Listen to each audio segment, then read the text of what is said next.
There you go. I always have to click that off. So the meeting is going to be recorded. It'll be posted on the project page, which is at the bottom of the slide here, but Christine is also going to post it in the chat feature. So anybody that isn't able to attend, they can go onto the project page, see the conversation that took place. We also will be posting the presentation along with meeting minutes. So that'll outline the discussion as well. Next.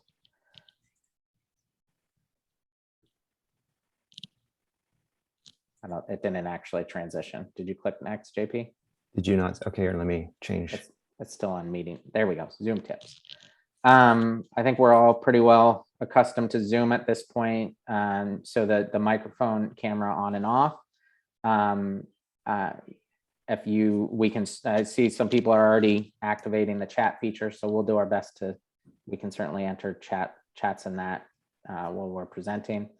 And then what's best is, the raise the hand feature, and we can kind of manage the discussion at that point. But with just 3 of us, I think at that point we can all probably go with our unmuting and discussing. Next. Anyways, so tonight's agenda is introduction of the project team, looking at the project schedule and funding. Then the consultant will go through a presentation. We'll have listening, discussion, and then closing remarks in the next steps. Next. So my name is Nathan Frazee. I'm the project manager from Boston Parks. On with the city as well as Christine Brandeo. She's our outreach coordinator in external affairs. So she's a great contact for friends groups and resource that. Our consultant tonight is Crowley Cottrell. From their team, we have Naomi, JP, and Trevon. And Trevon, I just noticed your name is spelled there wrong there, so I apologize. I also included Jashawn Gant's contact from Office of Neighborhood Services. So if there are issues in the neighborhood that are not project specific, his contact is there. Next. So just looking at the project schedule, we're obviously March 16th tonight is our first community meeting. We already have our next meeting scheduled for April 20th. And then we anticipate our 3rd meeting being in June. So potentially can line that up with maybe the farmers market kickoff. So maybe we can certainly be in conversation about maybe being a booth or something like that there. Mm-hmm. Following that meeting, if we feel we're in a good position, we're going to transition into design, development, and construction document production.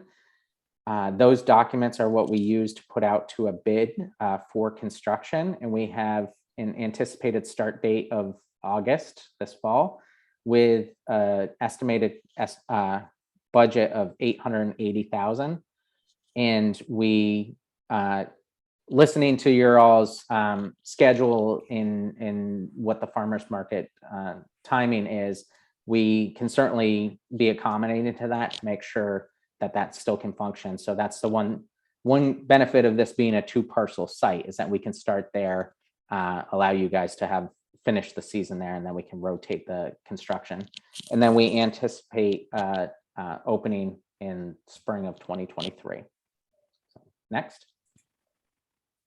So just super big picture, what our main pillars of our park design that we look at are City of Boston priorities, safety guidelines and regulations, parks and recreation goals, and then where we are tonight with community input. Next. Just hitting what the priorities for the city are: expanding walkable access, addressing equity, climate resiliency, health, and housing and community building. Next. The Parks Department goals: accessible and available to all, diverse, balanced, and efficient mix of use, meaningful and inclusive community engagement, adaptive and resilient landscapes, and promoting connections. So you can see some of these overlap, and hopefully we want to think about these goals as we're looking at and we're having the conversation about what is currently happening and going on in these 2 parks. Next. So at this point, I'm going to turn it over to JP, and he's going to go through some site analysis. JP, I think this is where it probably makes sense to just skip to that southern parcel. Sure.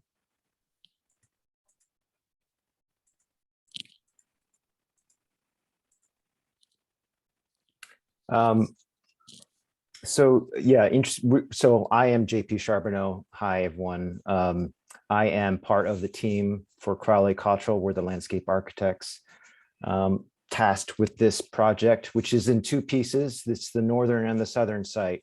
And right now we'll just focus on the southern site because that's primarily where the farmers market happens. And this site and the northern site was done about 30 years ago in 1996.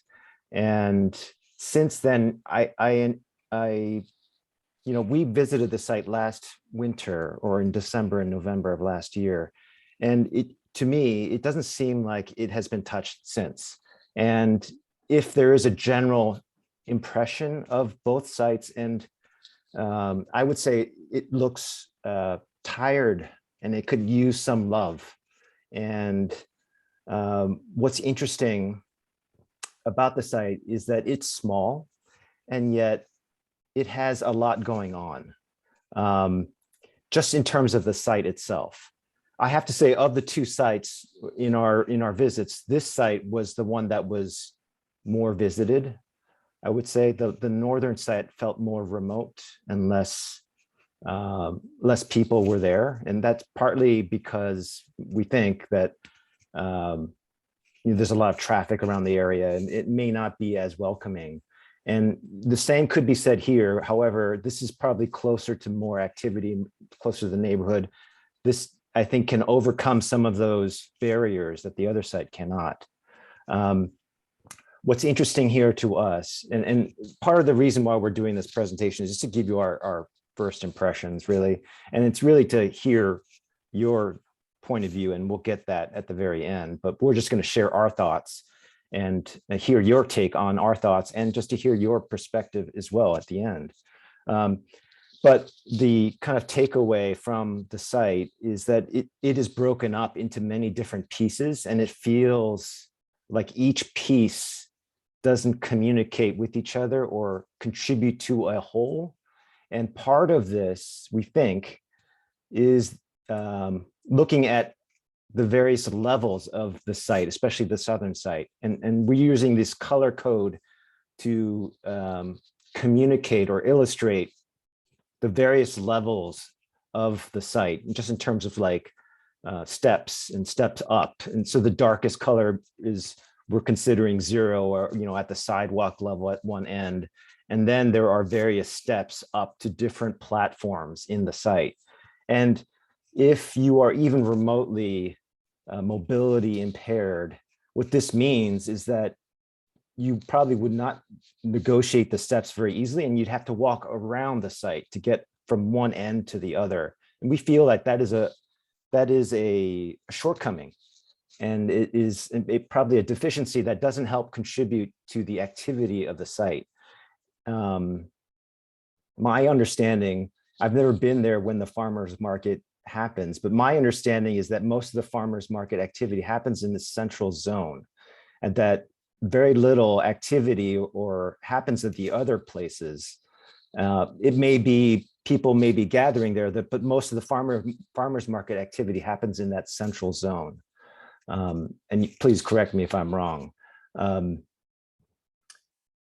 Just some general impressions and observations that we have on site was that it seems very structurally, in terms of the paving, it seems all pretty sound. However, there are a lot of elements at play at this site, just in terms of the number of steps, walls. But the overall impression is that it feels somewhat neglected. And there are, for example, there are trees that have been removed and not replaced. So again, it just goes to the overall feeling that this place needs some love, and that's why we're here. And we will bring that to this place, which sorely needs it and is long overdue. Just some positive things, because we don't want to necessarily dwell on the negative. too much, is that there are smaller moments that of kind of personal touches, and more so in the northern part than the southern part. And a lot of these personal touches or these little flares are so small. And for example, this is a tile inlay on the bollard at the edges of the site. You know, if you didn't stop and look at them, you'd walk right by and never notice. And, you know, there are also small kind of intricate engravings into the brick, into several of the bricks on the site. Again, if you did not look down and look carefully, you would not see these. We think these are kind of unique, special moments that it could be celebrated more. And perhaps we could take off on this idea into a new design. But we thought that was kind of interesting, these personal touches, but they're so small. And then we kind of like to show a slide of kind of inspirational images and things to kind of spark discussion. And, you know, we're not necessarily proposing any of these ideas yet. This is very much kind of a listening session to hear what you all have to say. But there are examples of plazas, which this southern site is very much a plaza, that treat different conditions that we have to deal with differently and more successfully, I would say. So, for example, on the upper left image is the Roxbury Library branch recently completed. This is an example of how different steps and levels can kind of be more successfully integrated without having to walk all the way around the site, for example. That's just one idea. The kind of the middle upper image is a kind of idea about thinking about a way of maybe focusing or creating a buffer at the street so that it is more inwardly focused and feels a little more welcoming, and you don't feel so exposed to the traffic and the noise of the street. And the bottom images are meant to kind of show that there are other ways of integrating more planting into the site and have it still be a flexible paved space. I think this example on the lower left is near the aquarium in Boston. And so we just thought these were interesting ideas.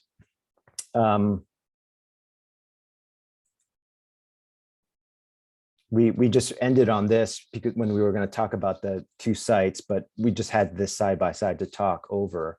But really, we want to hear from you. You know, we're here to listen to what you have to say. We're very interested in what you have to say. And some of these questions we wrote down as a way to spark discussion. We really want to hear, you know, what people like about this place, what people don't like about this place. How is it, does it function well? Or are there uses in here that could be improved? Or are there uses here that could be, that are new, that haven't been conceived of before, that can come here? And, you know, there are a lot of these little touches that are on both sites. Do any of these pieces speak to you? Are they culturally significant to you, or does it feel out of touch? You know, these are things that we want to have a conversation with you all about. So with that, that's kind of our presentation. But it's really more about you all, and we really like to hear what you have to say. Thanks, JP. I think the fact that we still just have the three of you attending, we can keep it pretty informal for this discussion. So unless we feel like we need to look at the slides or the layout, I think we can kind of open it and have a discussion with Alice and Yasser on your all's experience and kind of what you have observed and how it functions for you, and any input you might have for us going forward. And we're happy to keep these visuals up if that helps, but we can also take it off and just have the conversation too. So however you would like to do this. Well, I'll say I would like the visuals real quick so I can kind can touch on some of these points without forgetting them, unless we put them in the chat. But so I'm part of the food project, and how we use the site is predominantly for farmers markets once a week.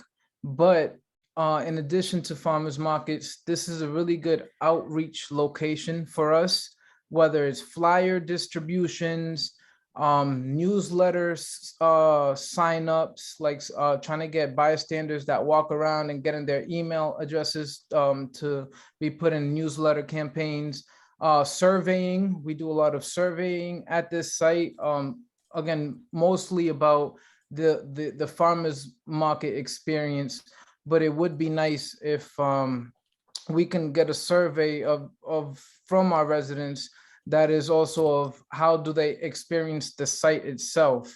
That would be, I think, a nice survey to kind of get a holistic understanding of what the community kind of experiences and feels about the site, and how they would like to get it developed or revitalized in a sense.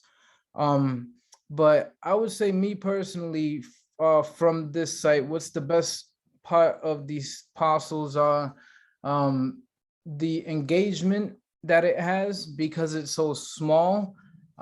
It allows for a lot of foot traffic to cross through, but as well as a lot of car traffic that passes by, where we usually have a banner for the food project to let folks know at that top area where the stage is, that lets folks know driving by that we have a farmers market being conducted in hours of operation. So Do that's you hang that banner on that existing, like on the existing structure that's in the back? right in the front, right in the existing structure of the front. Not Oh, right in there. No, here. at the tip Yep. of the corner. Right, yep, that tip right Okay. there. The So clock you tower. use that so that it's useful in that way, that you can hang stuff and it's visible at the face of the park, right?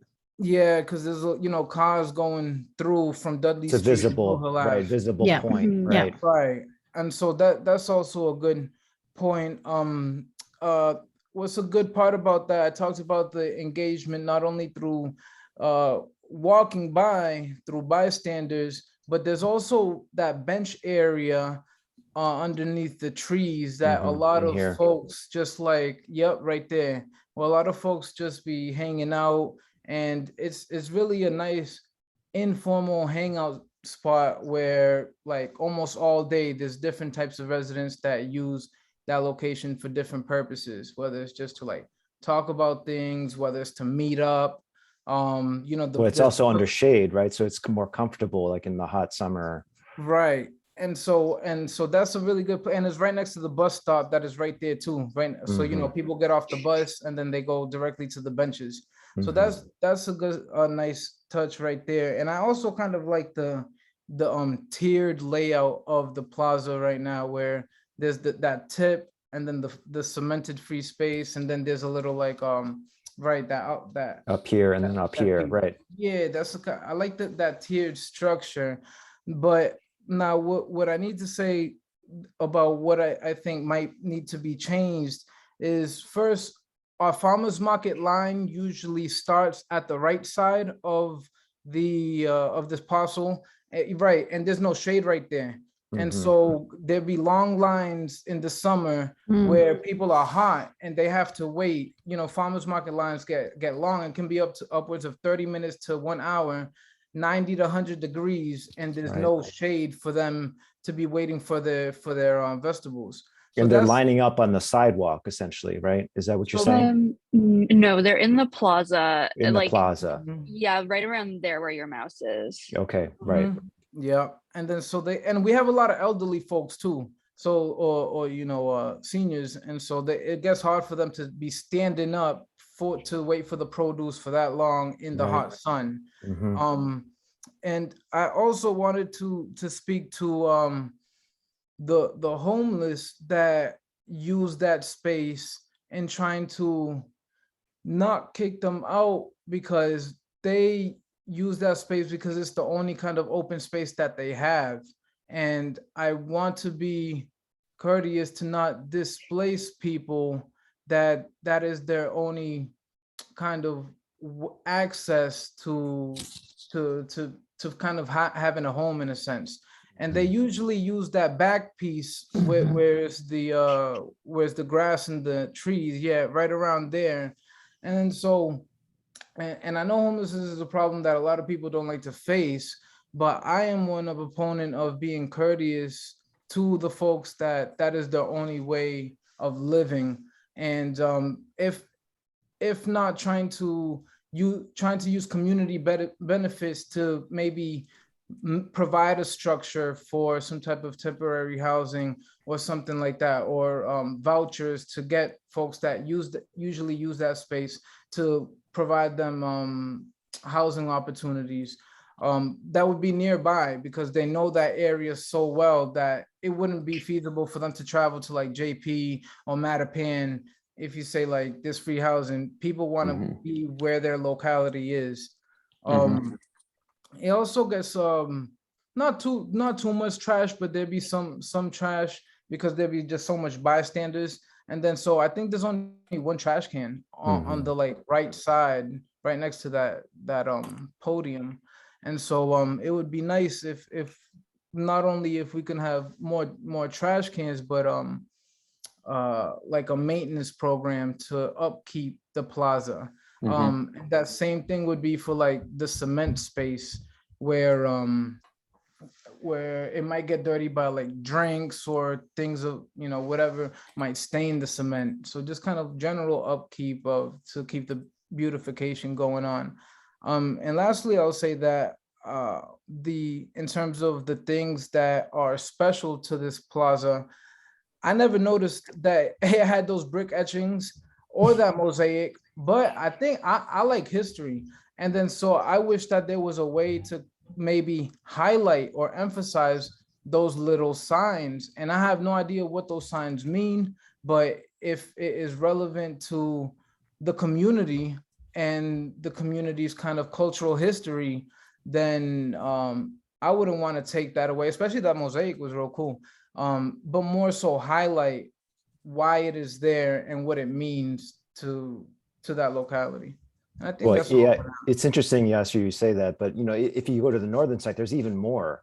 And oh, wow. And there's even a time, these are bronze plaques with the whole timeline, the history of Roxbury, Oh, from the really? very Do you want to colonial pull days. that up? We have one image of that, right, JP? That's very Yeah. cool. They have a lot of, yeah, they do. There's a lot of that on the northern part of the site. There's these plaques that run along the whole fence on the front part. It's hard to see this here, but it's a history. And it goes all the way from pre-colonial time, all the way to, the 90s, basically. It would be nice if we can try to connect that somehow, let folks know about those, what else can they find around the area? And I know Kalamu has things Yeah, I to was gonna say he's got his hand up. How you doing, guys? Hi there. Doing well. How are you? Pretty good. Can't complain. It's been nice. Oh, beautiful today. Yeah, it's supposed to be 70 on Friday. I'll be at work, but Well, that's what I'm kind of thinking. Our low turnout might be a lot of people want to enjoy this weather after kind of that cold spell we just got. So you might be right. You might be on this. So Yasser, that sorry to interrupt. Just to point out, if with the cursor, JP, of where those bronze plaques are all along this fence that runs along the edge of the upper site along Dudley. Thank you. Yep. So sorry about that. Okay. My name's Kalamo Kieta. I'm the Director of Community Relations and Communication for District 7 City Councilor Tanya Anderson. I have a little bit of history with this site, and I used to work with DSNI, and this site actually used to be owned by DSNI at a point, and I don't know if they developed it or if the city developed it into the site it is today. I would love to see this site maintain the concept that originally went into it, and be renovated so that it's a little more cutting edge and a little more practical for what it was meant to be, on one side. On the other side, I feel like there's a need for change. The side with the bronze plaques was supposed to be more like a kind of like a kids park play area, but it's really way too small for something like that. Mhm. I think it would be really nice if that area could function more like, I actually have this idea for like space. So you see a lot of spaces in cities where there are fixed tables that have a checkered pattern so they could work as game tables or things like that. Mhm. I've had this idea for a while to do something similar, but with easels, so you could have almost like an art park. Like the view from there is I feel like underappreciated. It's at a heightened level from some of the surroundings. Mhm. It really is a nice view of some of that area.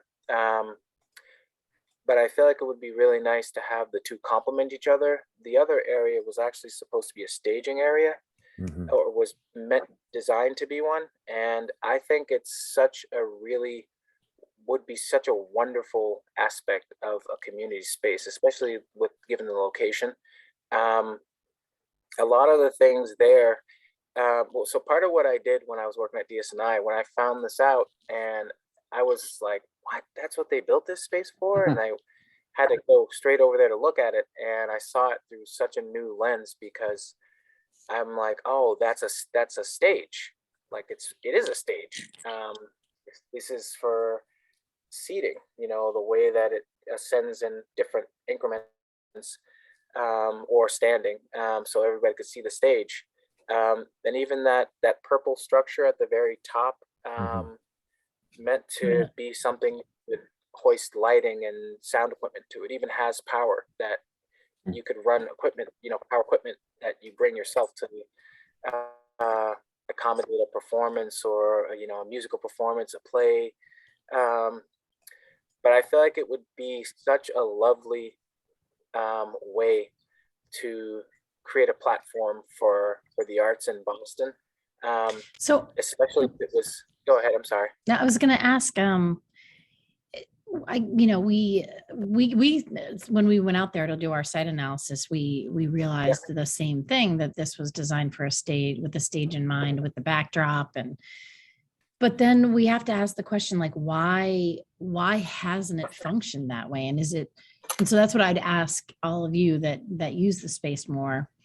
The bigger question is like, what made it fail to the point where people don't use it that way? Because it was designed for that intent. And so what do you all think happened there? Well, and I want to interject really quick too, Yeah. because at least when we were on that site visit, it was somewhat hard to just hear one another, speaking, just because there's so much volume of traffic. Right. I wonder, looking at the layout and what was just recently built at Mary Hannon, if that, at least the stage performance, I think the idea of like built-in easels is kind of a really Brilliant. Kind of a beautiful component that Love I've it. never thought of. But I wonder if the stage component at Mary Hannon is probably a little bit better suited, because it's off of the main, it's a distance from the main road, and it could serve a larger group. And that's what I'll defer to your all's expertise and experience in the park, but that's one of the things I wonder, is if it's just too loud to be able to do that type of performance there. I actually totally agree. That's kind of a point I was getting to, but not necessarily a performance space, but to Yasser. How do you say your name, brother? Sorry. Yep. Yasser. Yasser. Yasser's point, setting it up so that it's more of like a communal launch pad that could facilitate lots of different functionalities. So the farmers market is a really good example. It's a perfect location for a farmers market. Imagine if it was laid out in a way where you kind of could utilize the size and shape of the space to host a multitude of different types of engagement, engagement type of space, I guess, so one of the things that we had a music performance there, and just like you said, the buses, the cars just drown the music out almost entirely. But we also had dance classes there where we had break dancers teaching break dancing. And depending on the music, the volume level is much different. Like the musician we had performing was an acoustic singer. And so, sorry, my kids are here as well. So you're gonna hear a little bit of noise. That's all good. But we also did yoga at the site, and that was one of the best, ways that the site kind of accommodated something that we tried to bring there. We probably did like 12 different things there, but these were some of the ones that I felt like really worked well. And that was through DSNI?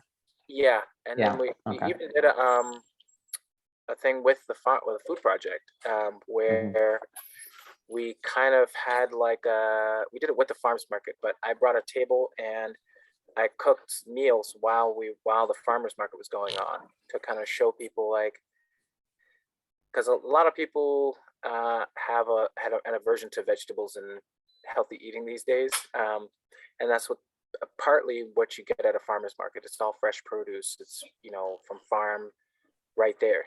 Especially with the food project. But I was making meals with the food that they had at the farmers market, and all I had was seasoning and spices to go with it. But it just they both complemented each other really, really well. I think for me, like, just thinking of how art can be so innovative and how a space can facilitate that is how I would want to see a space come together at this location, because it's a pretty decent sized space. Right now, the way it's set up, it's open, but it's still limited in ways. If it was more open, and maybe, I don't know exactly how I would conceptualize this part, but some kind of structures that don't move, that could facilitate 12 different types of events, that could stay stationary. So you might have to bring your tables, your maybe sound equipment. I feel like even sound equipment built into the space would be kind of cool, because there's technology has advanced a lot as well. Like when this was built, sound equipment, lighting equipment was nowhere near what it is today. But also outdoor equipment is much more robust and advanced than it was at the time. I imagine, like, imagine if there were speakers built into some kind of structure at key points, so that when you were standing in the central area, you were immersed in sound. So it created a sound barrier. Not necessarily that though, but just different things we could bring into the space, like I said, to facilitate different types of community engagement. Yeah, I think it's really interesting, because the things that you're talking about are what is the infrastructure that's in place that allows the space to be a place that's really interesting to the different folks that might want to program it. So it's less about, it's still about keeping the space relatively flexible and open, but making sure that there is that there's that infrastructure in place so that events can happen. That's what I hear you saying, is that it's really about updating that so people could get excited about bringing the programming. And from what Yasser is saying, it's really that it needs to spark investment in the community, investment in interest, right? Investment, not in dollars, but in interest that someone would want to be investment excited about in their generation too. Yeah, right? exactly. Yeah, there you go. And I just want to chime in one more time to Nathan's point. Like, I feel like I said, art has just come a long way. Creativity's so much different than it used to be. Maybe thinking of, and actually to Yasser's point as well, like maybe having a survey that's based around community engagement. So what kind of outdoor community engagement space do you feel like would make sense in this area, or what would your dream space be in this area? Kind of really keeping it fluid until we start to get some concepts that are feasible, but that really would bring something rich to the area that we may not think of ourselves. So, and it's especially tapping into like, there's such a like eclectic creative community in that area. I think originally when this was built, there were more performers in the area. There were a lot more musicians in the area, and there was a call and a need for something like that. From what I was told, I think that the noise actually from the music became a problem, and it started to get used less and less, which was really interesting to me, because I kind of feel like that's a problem that is a little bit generational though, because this city's so much noisier than it used to be. So I think people's tolerance for something like that is not what it was at the time this was built. But something that really just speaks to creativity. You know, I'm an artist myself, and I like to have creative spaces where I have all the tools for everything that I might want to do, not everything that I currently am doing. So like, I mean, I'm using myself as an example here, but like most of my creative desks, I'll always have a cutting board as on the top of the entire surface of the desk, just in case I want to just do a stencil or cut some cardboard. I already can move all my stuff out of the way and use the desktop to cut off of. Something that just functions in a way that more creates the platform for people to launch off of. And I personally would keep it something creative, or something that facilitates creativity and community. So something that has room for growth, but tools for everything, if that makes sense. Yeah. Maybe not everything, but Yeah. It's interesting. Diversifying, right? It's almost like you're talking about like a maker's space park, right? Like an outdoor maker space. Like how can we furnish this thing in a way that I think it's a really interesting idea. I don't know how that would happen, but that's the challenge, right? Interesting.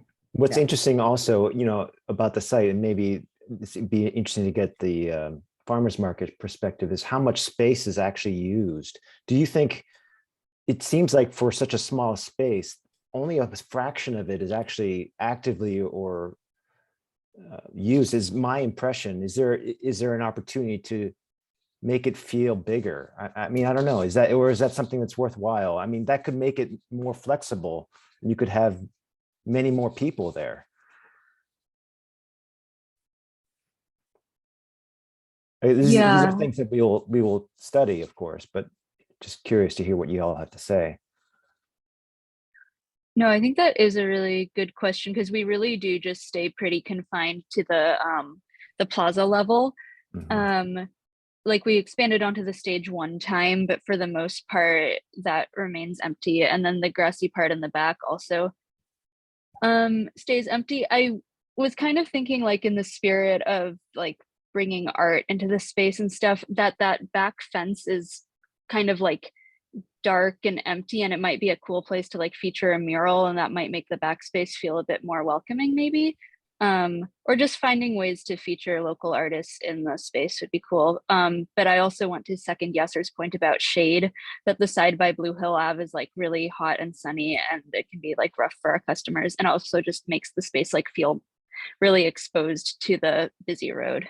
I think that when you look at the lack of canopy mapping that's done for the city of Boston, this neighborhood's in dire need of more shade. And I think that for us as landscape architects, if that's the case, then we say like, we absolutely need to get more canopy trees in there, which I think we can absolutely do while still making space for this programming. I mean, I would assume, and again, this is an assumption, but assuming that the place that you do set up in the plaza area is the best place to do it because it's accessible And if you have older folks who are coming, you would not want to be on the grass. And you wouldn't want to necessarily be somewhere where they'd have to go circulate in a really like kind of crazy coming out to the sidewalk and going back up and around, like if you're going to use the upper platform. So that's where we think about like some of these things that we're saying, like making it a bigger space. Like if the whole site was flat and was accessible, maybe you would set up in a different location. But you don't really have that choice right now because that you are in the spot that's got the largest, flattest pavement that you don't have to climb stairs to get to. Yeah, definitely. Also, just based on where we can park our van, it would be like a lot of carrying if we had to, if we tried to set up somewhere else. Where do you park? We typically park just a little past the bus stop on Dudley Street, so kind of level with that second, yeah, like right around there we park, and then we have to carry stuff quite a ways. And it also can be a bit of trouble for our customers if they come in a car and then have to carry a lot. But I don't know to what degree like we'd want to improve vehicle access to the space, because we also just want to make it more of like a community space. And that brings to the point I wanted to speak about parking, where even if folks, again, as y'all know, it's a bustling space, those streets, Blue Hill Ave and Dudley, and even going down into Hampton. But when folks see our banner for like the food project and that there's a farmer's market, there's almost like no parking for people to just stop real quick and buy some groceries and then like go back to their houses. Like either the streets are, either the available parking is already being used for other storefronts, or there's like on that Blue Hill Ave side facing our farmers market, there's no parking right there. So we often have to double park just to or put our hazard lights on to transfer the goods, the produce to the farmers market area. But even that Dudley Street area, it's or Dudley Street facing cement space, there's a bus passway for like half of the way, and then the parking starts in like the purple, where those purple boxes are. And then that's because it's limited parking, that's already kind of full too. So there's like no parking for people to just stop, buy some groceries, and then leave. It's either already full or parking opportunity is not even existing. Yeah, I mean, Boston, right, is a tough place to find parking for sure. And this is, I hear you. Yeah, and one thing we can do is obviously the bus stop there takes up a good amount of the park edge with no parking, obviously, for that.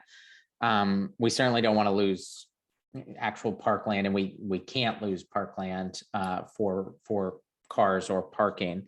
But one thing we can do is try and reach out maybe to BTD and try and see if we could do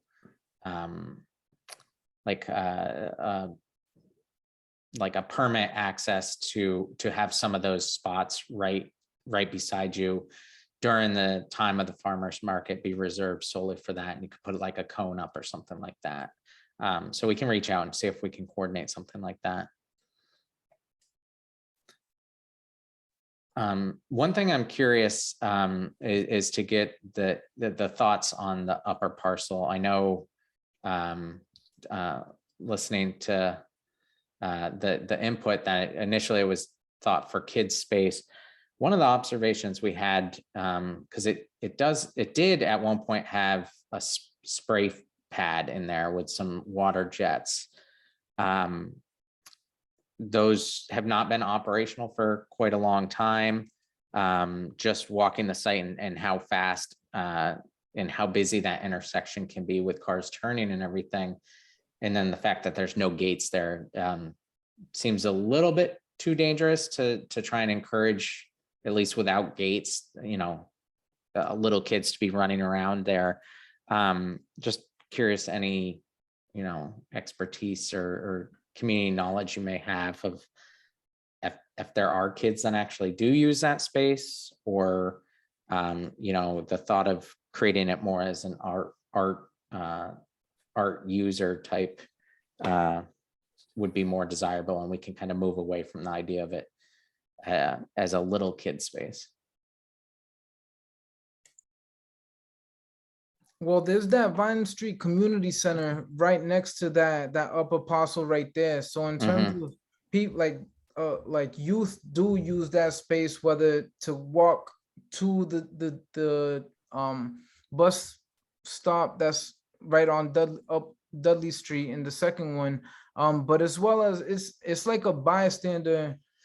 It's a super good access point to go down into Dudley Street, Blue Hill Ave, or Hampton Street that leads to Melnia Cass, and then the highway. So what I'm getting at is that there's just families, and what's up to the little one? There's a lot of just families that walk by and just like either hang out or get some rest in that area. So it's definitely a useful land. It's just not really promoted to do that, it's like if you go and buy it, then you'll stop and use it and maybe rest, but there's no emphasis to kind of like stay and look at the existing art, or stay and use those water sprinklers that you said.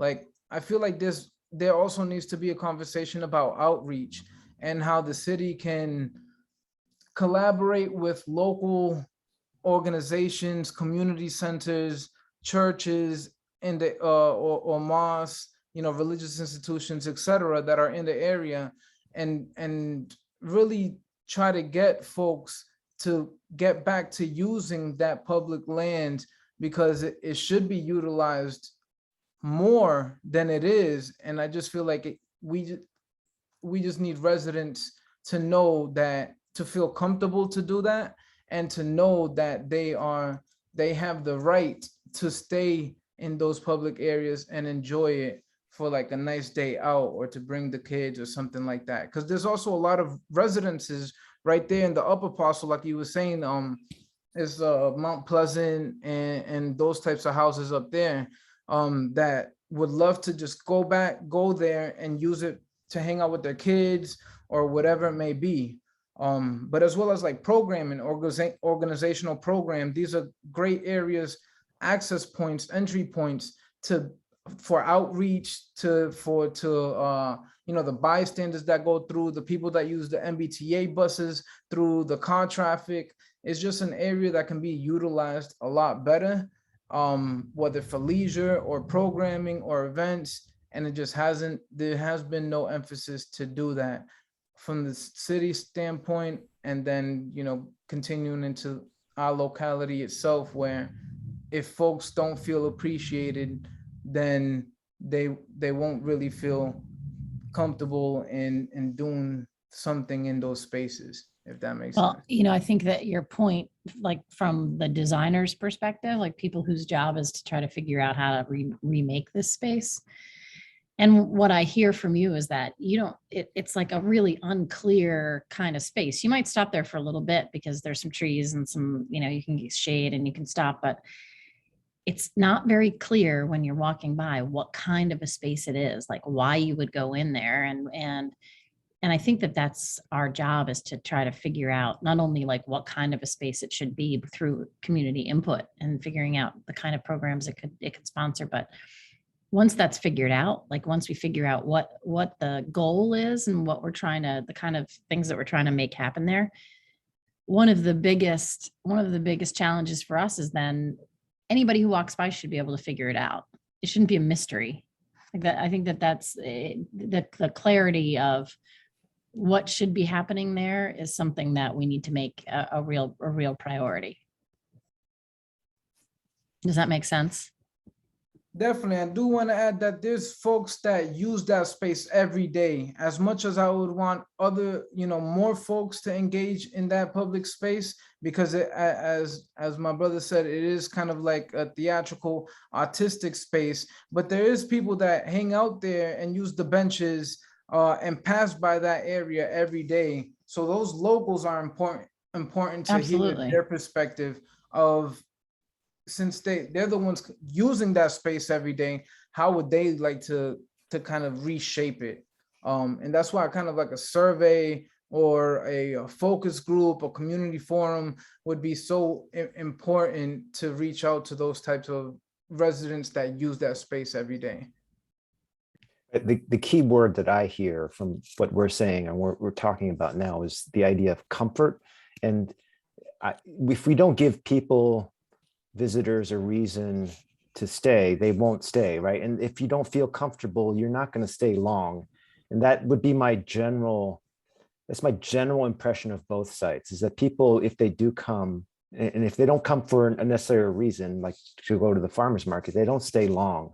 And I think it's on us to make these places feel more comfortable and make these places seem like a place, and make them inviting. And that challenge is on us. And the next meeting and the meeting after that, we'll have more ideas, and we'll throw out some ideas that we can talk with you all further on. But that's just the sense and my takeaway from this conversation. Mhm. And I think there's not a lot of lighting. And I think the lights cut off at 7 p.m. and there's like one at most two light posts. And I'm talking about the Blue Hill Ave, Dudley Street parcel to the right. And so one, if folks use this to gather, and if we're trying to kind of uplift and revitalize this space as a theatrical, artistic kind of locality landmark type thing, then there needs to be lighting on it past like 6-7 p.m. And people take the bus, right there in Nubian Square towards Dudley Street and all that way past 7-8 p.m., especially during the summer. So it's kind of like, if there's no lighting to highlight that this is open space with a, with benches and a theatrical podium, and it's all dark after 6-7 p.m., no one will really know about it. So I think lighting is a big thing as well. Well, yeah, it's just about comfort at all times of day, not just during the daytime. I think that's what you're saying. And I think I totally agree. And I'm just to make sure I understand. So right now there's 4 light poles inside there, and then there's the pedestrian poles on the sidewalks around it. But you're saying the interior posts turn off at 7 o'clock? Is that what your understanding is? I think so. If I remember Okay. correctly, every time I pass late after 6:30, 7 p.m., the lights turn off. Okay, I can So it's not check. inviting to Sure. JP's point. It's not inviting when it's 7 p.m. and there's no light. Yeah, and I think one of the things that we run into with lighting in parks is that it's kind of the double-edged sword, is you want to activate it, but then a lot of times adjacent neighbors don't want activity happening too late, because the later you get, sometimes the more kind of nefarious the activities can become. So my understanding is that those lights are connected to the street lighting system, which is the sidewalk lights. So I can look to see if they're on a different system or what's, what kind of the history is on that. But again, I don't think we'd be looking at lighting it too late in the evening, just because we don't want to encourage necessarily that negative activity happening. Well, that's the thing, that people do that negative activity where there's no light. Like people think they can get away with cameras. Well, that's when I agree. It's dark. I agree. So when there's more light, people actually feel like, oh, I'm not gonna do something here. It's too hot. Yeah. So the darkness kind of also brings those shadowy figures that, because it's dark, they think it's okay to rob somebody, jump somebody, etc. right there, because there's no light. So they're like, all right, this is, hoodie on, darkness, do my thing and be out. But if there was light, maybe that would change. Yeah. Well, and I mean, we could even just, again, check in on those lights and how they're operating right now. If I can see about getting those on for a little bit later or something like that, we can kind of test even before actually doing any construction to see if we can kind of get that activation. Thank you. Yeah.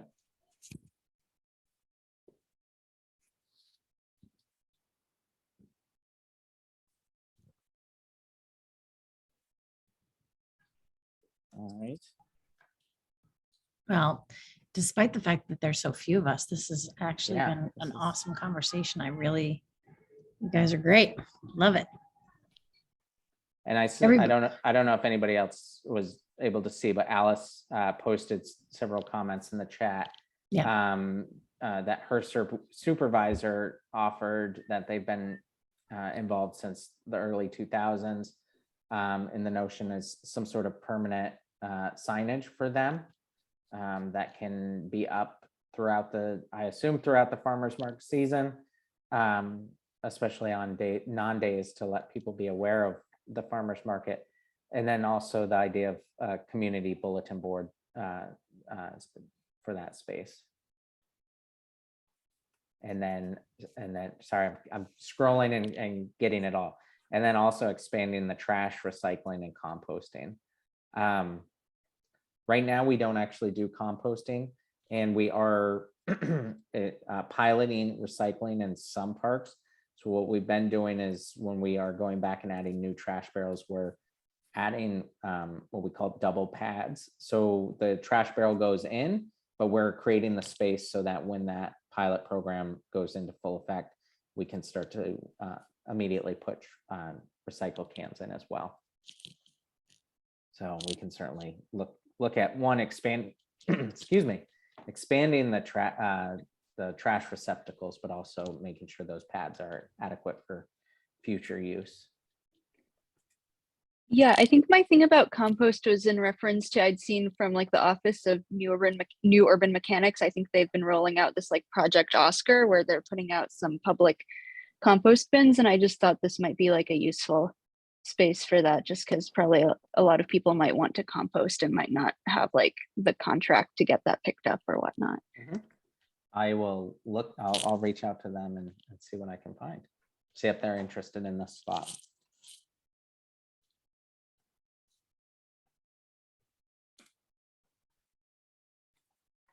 So I got that. Then just some of the conversation about activation and everything. Also going to try and reach out for the city program of Love Your Block and see if we can maybe get some connection there to see if that if there's some interest or engagement that we can build on the resources and the skill set that that group has as well. I did want to have one final point, because Kalamu brought up a great point where I don't know personally if this was originally DSNI land or DSNI, DNI lands. This, as y'all probably know, is the Community Land Trust that owns some parcels of land around the Dudley campus village. And so if it's not DSNI land, I wanted to bring up the conversation of would the city be would the city be willing to transfer these parcels of land into being DSNI, DNI owned, because it's a community land trust of Dudley Street in that Dudley area. And in terms of having a community oriented process of how to redevelop and revitalize this land, that community land trust and their local nonprofit therein, Dudley Street Neighborhood Initiative, has the tools and resources to get residential input in an efficient way to actually get, you know, empirical results of what residents in the area would want out of this land. And I just wanted to bring that up. I don't know if that's Sure. feasible. I don't know if that's like a crazy idea, but I would love if DSNI or DNI was either a part of this conversation, or if these parcels of land can be transferred to that community land trust, because that would be really showing that, you know, this is resident owned, this is public space for the residents, and then we want the residents to shape how we program, how do we revitalize, what type of architecture is needed, you know, parking, lights, etc. Because I don't want to be the gatekeeper of all of the ideas. I know there's neighbors, families, especially multi-generational, that have their own historical, local knowledge about their community's identity, and that should play a part in how these parcels are developed. Mhm. Certainly. So I can tell you right now, both parcels and in the entirety are city of Boston owned. There is state legislation that bars that transfer of that public land, especially park land, out to non-public land. So that's not something we'd be looking at or feasibly can achieve. I have reached out to DSNI. I've been in contact with their, I can't remember exactly the title, but the outreach and engagement person in their organization. So they will and are involved in this process. I'm gonna see if I can touch base with them to see how we could get better turnout at this type of event. If maybe I can do a presentation with them to at least, again, what I've found in this in this area is sometimes I have to piggyback, just like on your farmer's market or an event that they're doing, and utilize kind of their strengths and their pull with the community to get that engagement. So I'm going to be in conversations with them, and that's my daughter going to the bathroom. So I'm going to be in contact with them to see how we can work as a partnership to ensure that that input and that engagement and that sense of ownership is instilled in this process. But those are all excellent points, and honestly, that's you know, from both the designer standpoint and the city and parks standpoint, that's when our projects are the most successful, is when this input, the guidance and the final product is directed by the community. So I appreciate that comment.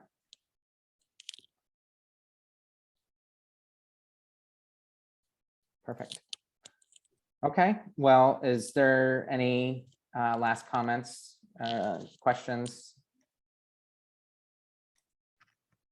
I think that just from our end, we thank you so much for participating and giving us your feedback tonight. And we hope that we have an opportunity to meet you in person, maybe at the farmer's market, to be able to distribute more information and talk to a bunch of people and get out there. Now that the weather's getting warmer, that's a more viable option for everybody, I think. So we're excited for that.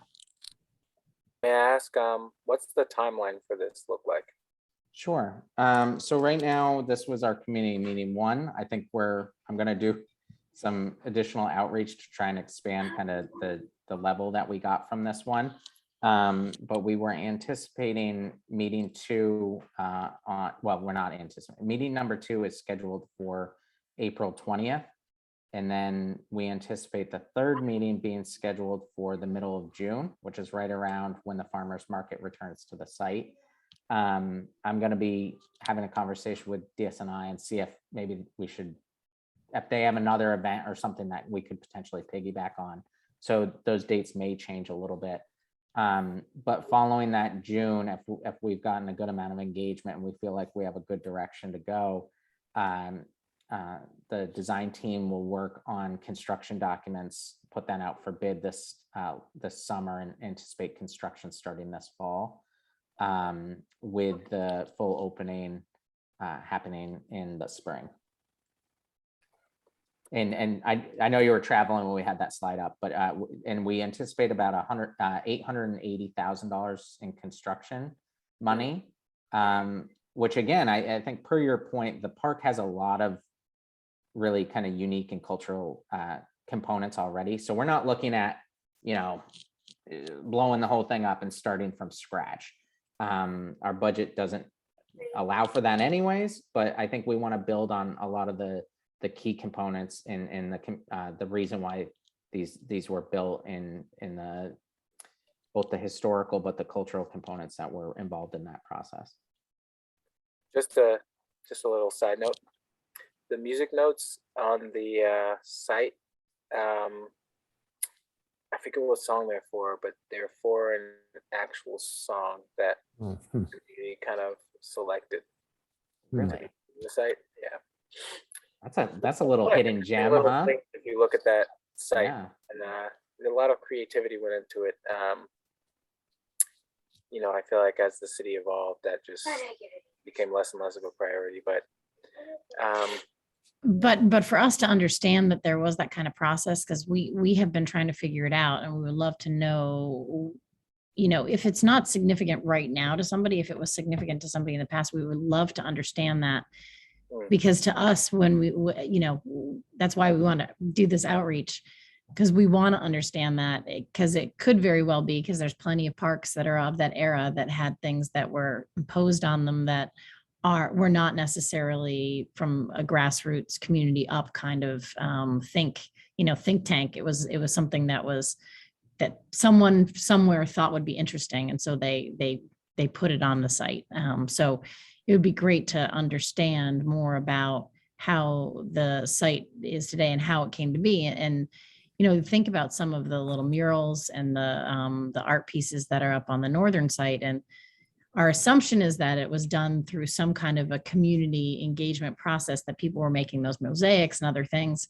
It's not totally clear. There's no signage, there's no story there that tells us how those things came to be. And so if we can figure that out, we would love to actually be able to make that part of the site, so that everybody who comes there can understand why things are the way that they are. And that's to Yasser's point earlier, like he'd like to know a little bit more about why things are there, and maybe, call attention to these things rather than it just kind of being backdrop. I was going to suggest a good person to talk to about the history of the site would be Jose Barros. He worked for DSNI. He's been involved with the kind of fundamental conception of DSNI from the beginning, but he worked with DSNI for over 30 years. Yeah, he's now retired though, but I could still reach out to him. Yeah, I think you're right. And to that point, I actually did reach out to some previous park employees that were involved when back in the 90s, when it was renovated. In the southern portion, at least in the 70s, I think it was a public works parking lot, which actually had a gas refueling parking station. And when I first saw that was a huge red flag to me, because at the Mary Hannon playground that had a gas station there, and it ended up having an AUL, which is a massive environmental restriction on what you can do on sites. So I had to kind of explore and go down that rabbit hole to find out that had been removed, and all is documented for that removal. But it was after that was removed, then it was transferred to the Parks Department, which initiated the development in the 90s of that. What I'm curious as, because there had been like a rolling maintenance program at that time period to repaint and keep the structures in a high standard. I'm just curious, just looking at those now, and do we feel that those components are kind of like sacred to the space, that they couldn't be altered? Or per the comment that you had earlier about, really kind of still holding on to that cultural thing, but also giving it a fresh, new, kind of more modern look to it? Just wondering the thoughts that you might have on that. Personally, that's what I would like to see. I keep saying this, but even materials have advanced a lot. So this site was built with all the right intentions. A lot of the materials are dated. Even if you revamp the site to be what it was meant to be, I think that it would really address a lot of these issues. And when you walk into the site, you don't really see what it's for anymore. But imagine if the site was renovated in a way that really emphasized all those components and complemented them versus steering it in a different direction. I also feel like that even the way the site is laid out now, there's so many, there's so few changes that you would need to make to accommodate something different. So like that, I don't know exactly what it's called. There's a large structure at the top of the I don't know what, I'm not good north and south kind of person, but where The the fire, backdrop, you mean yeah, with the that structures? wasn't there. Yeah, if that wasn't there, imagine how much space, how much open that space would feel, and how much more you could do in that top area. And that wouldn't take like a huge lift. It wouldn't take up a lot of the budget, but it would completely change the dynamic of the entire space. I'm not saying these are like the solutions, but like looking at the way the space is now and thinking like that the choices were intentional. How could we add to that versus trying to reinvent the wheel? Because that's not a huge budget for a space that big. And the fact that it's two different spaces, you know, shrinks the budget even more. Some of the stuff that's there could also stay and just be organized in a better way. Like the bench with the globe, that's such a beautiful piece, but it doesn't stand out. Maybe that could be housed on the other side, and that would open that space up entirely to make more room. And some of the things on that other side could just be removed entirely to open the space up even more. And I think the biggest thing that space needs is a little bit of vibrancy. Concrete doesn't really speak to anybody. It's not a language anybody really wants to understand either. So all that concrete, and I feel like that's what really made that space just kind of fade into black and white for me. Because going through there, I never ever once stopped to look at the space and figure out, oh, what is this all about? The other side with the mosaics and some of those creative elements, it makes you kind of wonder what's the history behind this, even if you sat there for a few minutes. Really maybe trying to kind of think of it more as a monument and a gathering space versus just a space, and thinking of it in practical terms about the ability space provides, could be a good starting point to think about where we could build that space up into something unique, something innovative. And I feel like innovative should be the goal, because space right now is used in so few ways. And if you look at what's happening in a lot of other cities and around the world, like there's so many different ways that we could conceptualize this, like that we don't even have to think of. We could just look around and see what the rest of the world is doing creatively to make use of space. And that could give us all the ideas we need to really think about the geography, the actual square footage, what's possible, what's not, and just how to spark creativity and bring people together in a way that is going to be meaningful. Certainly. A great point, Kalamu. That's great points, brother. Yeah, sure. I do just want to make you aware that the parcel right behind the globe bench currently does have a proposal to be developed, that I think just for your, the counselor's office and you to be aware of, that I think that's in BPDA right now. Is this where the it's kind of like a parking lot ish type of setup? We have it has the retaining wall which holds up our park, and then below that is that it's got like construction debris and stuff like that in there right now. But yeah, I think Some containers there, I think. yeah, I can send it. I'll send you the BPDA link about that, just to make sure that your office is aware of that. Yeah, please do. I'm gonna put my email in the chat right now. I already got it. Oh, okay. Yep, you're good. I pulled it up from the Winthrop project. So My God.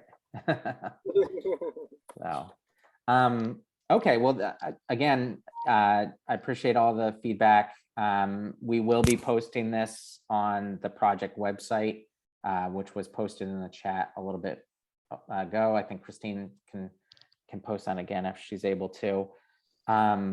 Bless you. I'm gonna work on some more engagement and try and get some more voices to the table, but I can't even begin to say how grateful we are for the input we've already got. It's all been incredibly insightful and helpful.